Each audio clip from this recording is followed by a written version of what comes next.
تخيلوا يا جماعة الخير إنه هذا الشخص كان قبل سنة هذا الشخص، والله إن أنا زعلت عليه من داخل قلبي. أول ما شفت أيمن تذكرت قوله تعالى: إنما قولنا لشيء إذ أردناه أن نقول له كن فيكون.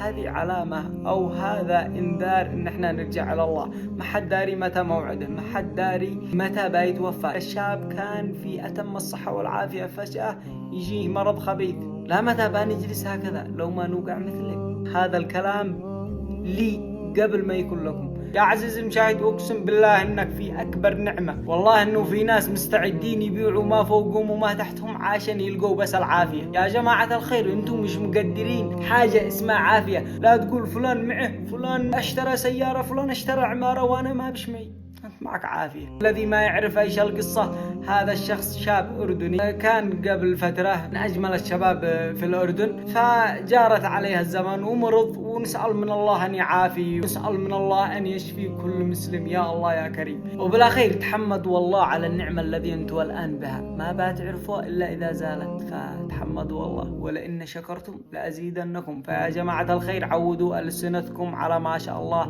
تبارك الله، خلوكم دائما تكونوا في ألسنتكم ما شاء الله تبارك الله. نسأل من الله الهداية وأن يشفي كل مريض.